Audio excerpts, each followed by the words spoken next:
নির্দিষ্টকরণ বিল 2026। ধন্যবাদ মাননীয় স্পিকার। গত 11 জুন সংসদে তারেক রহমান সরকারের প্রথম বাজেট উপস্থাপন করেন অর্থমন্ত্রী আমির খসরু মাহমুদ চৌধুরী, যার আকার 9,38,000 কোটি টাকা। এর মধ্যে উন্নয়ন কর্মকাণ্ডের পেছনে বরাদ্দ রেকর্ড 3 লাখ কোটি। তবে অর্থ জোগাড়ে রাজস্ব আয়ের লক্ষ্য 6,95,000 কোটি টাকা। দীর্ঘ আলোচনার পর 30 জুন বিকেলে যা পাশ হয় কণ্ঠভোটে। ফ্যামিলি কার্ডের মতো বেশ কিছু উদ্যোগের মাধ্যমে কম আয়ের মানুষকে সহায়তার উদ্যোগ আছে বাজেটে। দেয়া হয়েছে নিত্যপণ্য সহ নানা খাতে কর ছাড়, যার সুফল পাবেন সাধারণ মানুষ ও ব্যবসায়ী গোষ্ঠী। কিছুটা ব্যতিক্রমী বাজেটই হয়েছে এবং বেশ কিছু ডিপার্চার আছে, গতানুগতিকতার বাইরে তারা আসার চেষ্টা করেছেন। সেটা বিনিয়োগ বান্ধব করার চেষ্টা, সেটা হলো যারা নাকি প্রান্তিক উপান্তিক মানুষ আছেন তাদেরকে কিছুটা স্বস্তি দেওয়ার চেষ্টা। তবে দুশ্চিন্তা অর্থায়ন ঘিরে। কর ফাঁকি কমানো না গেলে আগামী অর্থ বছরে রাজস্ব আদায়ে ঘাটতি ছাড়াবে 1 লাখ কোটি।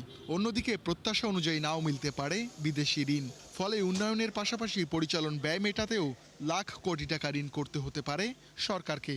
আশাটা করা হচ্ছে যে এই ছাড়ের ফলে আমরা বিনিয়োগ এবং অন্যান্য কর্মসংস্থান কর্মসৃজনের মাধ্যমে সরকারের আয় বাড়বে। এখানে একটা সময়েরও পার্থক্য থাকে। এই ধরনের সংস্কারগুলি যদি আমরা ভালোভাবে বাস্তবায়িতও করি, এটার ফলাফল পেতে একটুটা সময় লাগে। সরকারের যে সম্পদ সংগ্রহের গতির উপরে বাজেট বাস্তবায়ন নির্ভর করবে। সুতরাং সেই জায়গাটা তো যদি সাফল্য আপনি না পান তাহলে আপনার একটা বড় জায়গা থাকবে হলো যে সামনের দিকে তাহলে কোথায় আমি বা কাটছাট করবো। কারণ সরকার যে ঋণ নেবেন এইটা খুব বেশি বাড়ানোর সুযোগ নাই। নতুন অর্থ বছর থেকেই কার্যকর হচ্ছে সরকারি কর্মকর্তাদের নবম পে স্কেল। যদিও বেতন ভাতায় বরাদ্দ রাখার বিষয়টি অস্পষ্ট, ফলে পরিবর্তন আসতে পারে ব্যয় বন্টনে। যেই বাজেটের হয়তো বরাদ্দ দেওয়া হয়েছে একটা অনেকগুলো জায়গাতেই আছে, কিন্তু আপনার নতুন করে প্রকল্প নেয়ার সাপেক্ষে আসলে থোক বরাদ্দগুলোর ব্যবহারের নির্ভর করছে।